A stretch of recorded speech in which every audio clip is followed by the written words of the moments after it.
The number one thing I see out there is people don't stick to time. And I'm generalizing now, but usually it's men. It's usually people like financial directors. Right? So when you think about structure, first job is to what? Get them in the room. Here's how not to do it. Especially after lunch. Hello everybody, now for the boring bit. The numbers. Who believes that there's certain information by its very nature is boring? You're wrong. Because as long as you believe that, what is it going to be? So that's why you have to have the belief. Key belief you need to have is that everything is wildly exciting. You just need to find a different channel, perhaps a different way of doing it, yeah? Different way of doing it. Here's another way you can get people in the room. Props. Have you noticed a few things lying around the room? Right, props are good, aren't they?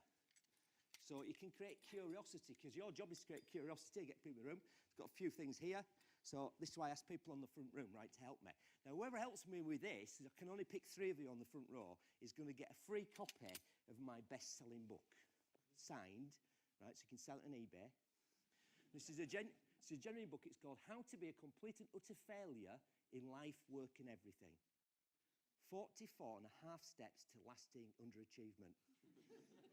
What's your name, sir? My name's Rowan. Rowan. Yep. Rowan, I guarantee if you read this book, it will propel you into the slow lane of total inadequacy.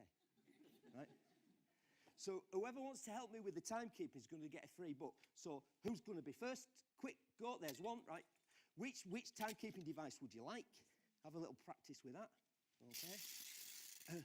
So what I'm going to ask you to do, and I'm not going to coordinate watches, in 5 minutes' time, I want you to give me a go, because we're going to Q&A in 5 minutes, okay? Who else would like to help me? Yeah, very good. So which one would you like, whistle or bell? Bell, okay. So again, in 5 minutes' time, right, let me know. So that leaves 1 for a book on front row. There you go on then.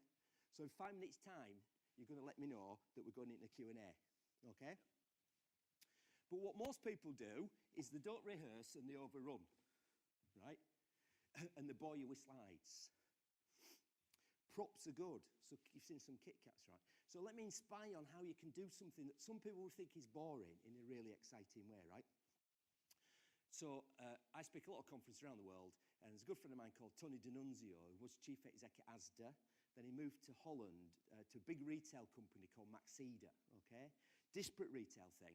And he rang me up and he rang Brendan up and he said, can you come and speak at the conference, right? Because that's normally what I do. That's the day job when I'm not doing this for fun, right? That's the day job, right? And I normally get that slot after lunch. What's the slot after lunch called? The graveyard slot. When I was in Barcelona yesterday and I asked them that, they went, the death slot. That's a brilliant association. So back to NLP, neuro-linguistic, one of the things you need to understand is the power of words and the impact it has on your state. For example, the Millennium Dome, the O2 Arena, right? Different emotional dynamic there, isn't there, for those who are familiar with that. So number one thing I get asked all the time around the world is, backstage, this is what it's like backstage, right, at Maxida's conference, whatever. Everybody else is like this. And I'm like, because I've got different beliefs to help me, right? And the number one thing I get asked is this, Steve, do you ever get nervous? That's the number one question I get asked when I speak all around the world. And I always go, no, I never get nervous. And they go, you're lying, because you must do. I go, no, never get nervous. But I tell you what, I sometimes have a massive adrenaline rush. So I just think it's a more interesting word, right? And it puts you in a different state. If you call it adrenaline, that's useful, right? That's useful. And why would I, when the clients brief me on the phone, Steve, we're giving you the slot after lunch, the graveyard slot, Steve, because by then they'll be bored out of their heads, because it'll have been death by PowerPoint throughout the day, right? So we need to be able to turn the lights up and whatever, right? We've given you the graveyard slot. And in my head at least, I'm going, no, you haven't. Power of words, right, to control how you feel. Christmas morning slot, I call this moment right now, because I still get really excited Christmas morning, right? Christmas morning slot.